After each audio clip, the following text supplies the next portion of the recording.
समुद्र किनारे सर्फिंग करती एक किशोरी दुर्भाग्यवश एक विकृत हत्यारे के चंगुल में फंस जाती है। इसके बाद उसे ले जाया जाता है अथाह समुद्र के बीचों बीच, पैरों के नीचे खून के प्यासे शार्क और नाव पर एक विक्षिप्त दरिंदे जैसा इंसान। अब वो कैसे बचेगी, कौन सा फैसला करेगी, आइए मेरे साथ चलते हैं आज की कहानी में। नायिका शाओमेई एक युवती है और मेरी तरह ही उसे भी सर्फिंग का बहुत शौक है। उस दिन वो अपने प्रेमी शांग युआन के साथ लहरों पर सवार थी, परंतु लहरों का इंतजार करते करते अचानक शाओमेई बेहोश हो गई। जब उसकी आंखें खुली, उसने पाया कि वो समुद्र के बीच एक बिस्तर पर जंजीरों से बंधी हुई है। उस पल शाओमेई पूरी तरह निराश हो गई। अच्छा ये था कि उसके पास ही एक और महिला थी, मैरी, जो इसी तरह कैद कर लाई गई थी। कुछ दिन पहले वो घूमने आई थी और गलती से इसी जहाज पर चढ़ गई। उसके प्रेमी को हत्यारे सांगबियाओ ने उसी समय मार डाला और उसकी लाश शार्क को खिला दी। ये सुनकर शाओमेई का दिल दहल गया। उसने हथकड़ी खोलने की कोशिश की लेकिन नाकाम रही। तभी उसकी नजर मैरी की अंतः वस्त्र इनरवियर पर पड़ी। उसने मैरी से कहा कि जल्दी उतार दो। उसके अंदर एक स्टील की तार छिपी थी जिससे हथकड़ी खोली जा सकती थी, पर जैसे ही वो तार शाओमेई के हाथ में आई, बाहर से आवाज आने लगी। शाओमेई ने फौरन तार छिपा दी। अगले ही पल सांगबियाओ दरवाजा खोलकर अंदर आया। उसके हाथ में कुछ खाने पीने की चीजें थी। मैरी बहुत प्यास से बेहाल थी। उसने झट से पानी पी लिया। अचानक सांगबियाओ ने गौर किया कि मैरी ने इनरवियर नहीं पहना है। शाओमेई ने तुरंत उसका ध्यान भटकाने की कोशिश की। उसने कहा कि वो बहुत भूखी प्यासी है और उसे प्रोटीन चाहिए। सांगबियाओ को कोई शक नहीं हुआ, पर जैसे ही शाओमेई ने पानी पिया, उसके होठों पर हल्की सी रहस्यमयी मुस्कान उभर आई। सांगबियाओ बोला, मुझे तुम्हारी जैसी चंचल लड़कियां पसंद है। अगर तुम मेरी बात मानोगी तो मैं तुम्हें कुछ दिन और जिंदा रखूंगा। आज रात तुम्हें एक रोमांचक शो भी दिखाऊंगा। इतना कहकर वो चला गया। दरवाजा बंद होते ही शाओमेई ने स्टील वायर से ताला खोलने की कोशिश की, लेकिन पता नहीं क्यों उसका ध्यान बार बार बिखर रहा था। कुछ ही देर में उसे चक्कर आने लगे। तार उसके हाथ से गिर गई। वो झुककर उठाने ही वाली थी कि सांगबियाओ फिर से अंदर आ गया। असल में उसने पहले ही पानी में नशीला पदार्थ मिला दिया था। उसका इरादा दोनों औरतों को बेहोश करने का था। अब उसने शाओमेई की चाल भी पकड़ ली थी। इसी दौरान शाओमेई का प्रेमी दा जुआंग समुद्र किनारे पहुंच गया। वो अपनी प्रेमिका की कार देखता है लेकिन उसमें कोई नहीं था। उसने तुरंत मोबाइल निकाला और शाओमेई को कॉल लगाया, पर आश्चर्य, फोन की घंटी उसी कार के अंदर बज रही थी। दा जुआंग के मन में घबराहट की लहर दौड़ गई। उसने पूरे समुद्र किनारे पर ढूंढा लेकिन शाओमेई कहीं नहीं मिली। आखिरकार वो पुलिस थाने पहुंचा और रिपोर्ट दर्ज कराई, मगर पुलिस ने उसे बताया कि गुमशुदगी का केस 24 घंटे पूरे होने से पहले दर्ज नहीं किया जा सका। ये सुनकर दा जुआंग बेबस हो गया और उसने खुद ही तलाश जारी रखने का निश्चय किया। दूसरी ओर शाओमेई बेहोशी से उठी। उसने देखा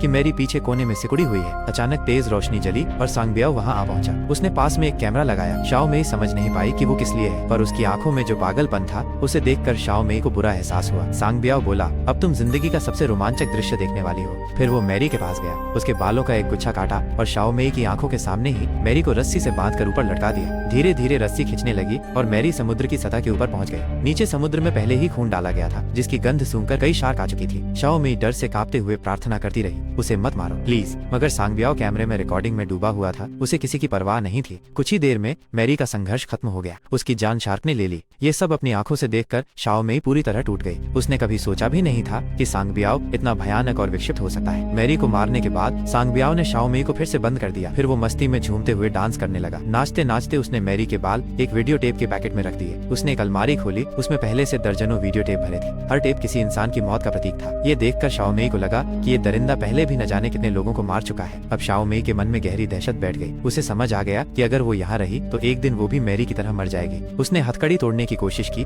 लेकिन ये जगह पहले ही कई लोगों की जेल बन चुकी थी। जो भी तरीके उसने सोचे वे सब किसी और ने पहले आजमा लिए थे। आखिरकार उसने हार मान ली और निराश होकर बैठ गई। मौत का इंतजार करने से बड़ी पीड़ा और कोई नहीं। शाओमेई अब और सहन नहीं कर पा रही थी। शाओमेई अब और इंतजार नहीं करना चाहती थी। जब सांगबियाओ अगली बार खाना लेकर आया तो उसने गुस्से में उसकी ट्रे जमीन पर गिरा दी और जोर जोर से गालियां देने लगी। वो जानबूझकर उसे उकसाना चाहती थी ताकि वो गुस्से में आकर तुरंत उसे मार दे, लेकिन सांगबियाओ बहुत चालाक था। ऐसी छोटी छोटी चालों से वो धोखा खाने वाला नहीं था। शाओमेई चाहे जितना अपमान करे, वो एक बार भी नहीं भड़का। थोड़ी देर बाद वो कमरे से चला गया। उसने मैरी की मौत का वीडियो देखा, फिर आराम से खाना खाया। इसके बाद वो रसोई में गया और कुछ नशीली दवाइयां तैयार की। अब उसका इरादा शाओमेई पर फिर से जुल्म ढाने का था। उधर शाओमेई भी अब हार मानने वाली नहीं थी। उसकी नजर कमरे में रखे कचरे के डिब्बे पर पड़ी। अचानक उसके दिमाग में एक साहसी योजना आई। उसने कचरे के डिब्बे का हैंडल तोड़कर उससे एक नुकीला हथियार बना लिया। थोड़ी देर बाद सांगबियाओ दरवाजा खोलकर अंदर आया। मौका देखकर शाओमेई ने पूरी ताकत से वो नुकीला टुकड़ा उसकी देह में घोंप दिया। सांगबियाओ जमीन पर गिर पड़ा। शाओमेई ने तुरंत उसकी जेब से चाबी निकाली और हथकड़ियां खोल ली। उसे लगा कि सांगबियाओ बेहोश हो चुका है। वो उसके पास रखी छुरी उठाने ही वाली थी कि अचानक सांगबियाओ ने उसका हाथ पकड़ लिया। शाओमेई डर से चीख पड़ी और वहाँ से भाग निकली, लेकिन अब बहुत देर हो चुकी थी। भागते भागते वो उसके इंजेक्शन का शिकार हो गई। उसकी टांग में दवा का इंजेक्शन लग चुका था। फिर भी उसने पूरी ताकत लगाकर सांग बियाओ को लात मारी और ऊपर के डे की ओर भागी। वहां पहुंचकर उसने रेडियो से मदद मांगने की कोशिश की, मगर किसी ने जवाब नहीं दिया। फिर उसकी नजर दूर जाती एक क्रूज शिप पर पड़ी। उसने जोर जोर से चिल्लाकर मदद मांगी, लेकिन उसी वक्त सांग बियाओ पीछे से आ धमका। शाओ मेई डर से पीछे हटती रही। उसके पास कोई रास्ता नहीं बचा था, तो उसने पास रखे कैमरे को उठा लिया। ये वही कैमरा था जिसमें सांग बियाओ अपने शिकारों का वीडियो बनाता था। जैसे ही शाओ मेई ने वो कैमरा समुद्र में फेंका, सांग बियाओ पागल हो गया। वो कैमरा उसके लिए सबसे कीमती चीज था। सांग बियाओ कुछ पल के लिए चौंक गया। उसी मौके का फायदा उठाकर शाओ मेई ने खुद को समुद्र में झोंक दिया, लेकिन तभी इंजेक्शन का असर होने लगा। उसकी आंखें धुंधली हो गईं और वो बेहोश हो गई। अगली सुबह का समय था। दा जुआंग पुलिस के साथ समुद्र किनारे पहुंच गया। पूरे बीच को सील कर दिया गया और हेलीकॉप्टर से भी खोजबीन शुरू हुई, लेकिन घंटों तलाशने के बाद भी शाओ मेई का कोई सुराग नहीं मिला। दा जुआंग बेहद बेचैन हो गया। उसने तुरंत सीसीटीवी फुटेज निकलवाई। उसमें दिखा कि शाओ मेई की कार बीच में घुसी थी, लेकिन थोड़ी देर बाद एक पिकअप ट्रक वहां से निकला। दा जुआंग को ये कोई इत्तेफाक नहीं लगा। उसने ट्रक के ऊपर लिखे कंपनी के नाम को ध्यान से देखा और उसी सुराग से वो कंपनी के दफ्तर तक पहुंच गया। ये कंपनी असल में सांग बियाओ की ही थी। अब दा जुआंग को पूरा शक हो गया। इधर सांग बियाओ ने जहाज को किनारे लगाया। शाओ मेई ने उसका कैमरा समुद्र में फेंक दिया था, इसलिए उसने नया कैमरा खरीदने की योजना बनाई। उसका इरादा था कि वापस आकर शाओ मेई को और भी भयानक यातनाएं दे। कुछ ही देर में दा जुआंग भी बंदरगाह पर पहुंच गया। वो सीधे सांग बियाओ की नाव पर गया और दरवाजा खटखटाया, लेकिन अंदर से कोई जवाब नहीं आया।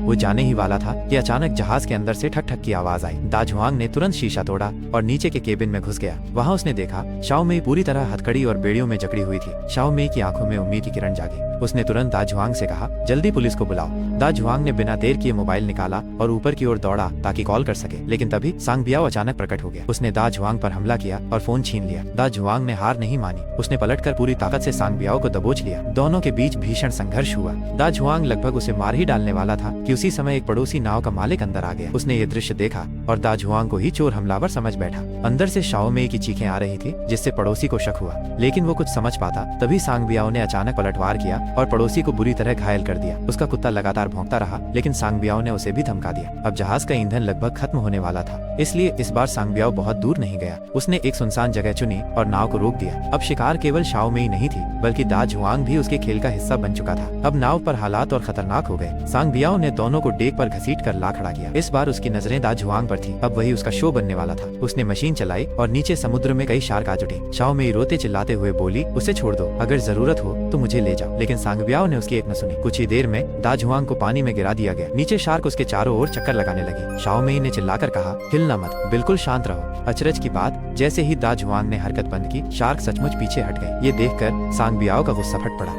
इसलिए उसने खंजर निकाल कर दा जुआंग को कई बार चुभो दिया। ताजा खून उसकी टांग से बहने लगा और शार्क भी दोबारा लौट आई। वे नीचे लगातार चक्कर लगाते रहे, शिकार के आने का इंतजार करते हुए। मगर इसी नाजुक समय पर सांग बियाओ ने अचानक एक बटन दबा दिया। असल में थोड़ी ही दूरी पर एक हेलीकॉप्टर आ रहा था। बेबसी में उसने दोनों को फिर से जहाज के केबिन में लौटा दिया। अपने मरणासन्न प्रेमी को देखकर शाओ मेई बेहद दुखी हो गई। इसी पल उसने एक पागलपन भरा फैसला लिया। उसने जोर लगाकर अपना अंगूठा तोड़ दिया, लेकिन इतना काफी नहीं था हथकड़ी से छुटने के लिए। फिर शाओ मेई ने निर्दय होकर अपनी उंगली को मुंह में डाल लिया। जब सांग बियाओ फिर से कमरे में आया तो बिस्तर पर सिर्फ एक अंगूठा पड़ा था। शाओ मेई दरवाजे के पीछे छुप गई और तुरंत बाहर निकल गई। दरवाजा बंद कर लिया। वो सीधे ड्राइविंग केबिन में पहुंची और बेतहाशा बटन दबाने लगी। नतीजा ये हुआ कि जहाज चल पड़ा। हालांकि सांग बियाओ नीचे फंसा रह गया, लेकिन वो बिल्कुल नहीं घबराया। उसने आराम से औजार निकाले और स्क्रू घुमाने लगा। जल्दी ही वो नीचे के रास्ते से निकल आया। बिजली के बॉक्स को बंद करते ही पूरा जहाज अंधेरे में डूब गया। शाओ मेई को एहसास हो गया कि सांग बियाओ भाग निकला है और वो घबराकर टूटने लगे। किनारे करीब था, इसलिए शाओ मेई ने सिग्नल फ्लेयर ढूंढ लिया, मगर तभी उसके पीछे सांग बियाओ आ पहुंचा। घबराकर शाओ मेई ने फ्लेयर चला दिया और पास के कमरे में छुप गई। दरवाजा बंद करके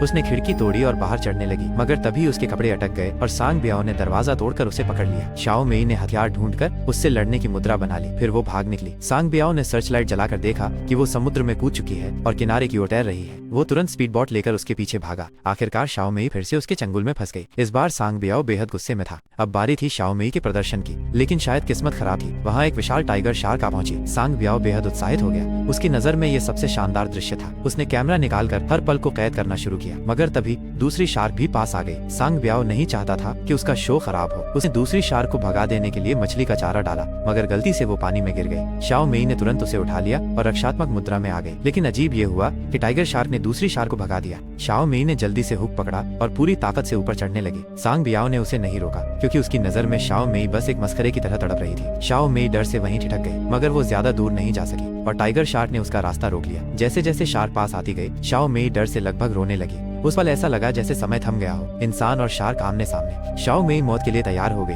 लेकिन हैरानी की बात यह हुई कि टाइगर शार्क अचानक मुड़कर चली गई। उसी पल से शाओ मेई को लगा जैसे उसे नया जीवन मिल गया हो। वो फिर से जहाज पर लौटी, जमीन से एक लोहे की छड़ उठाई और चुपचाप सांग बियाओ के पीछे पहुंच गई और उसे मार देती है। तभी टाइगर शार्क दोबारा आई और एक ही झटके में सांग बियाओ को निगल गई। आखिरकार सांग बियाओ ने अपने अपराधों की कीमत चुकाई। यहीं पर फिल्म खत्म होती है। शाओ मेई ने अपनी सूझबूझ और साहस से न सिर्फ खुद को बल्कि अपने प्रेमी को भी बचा लिया।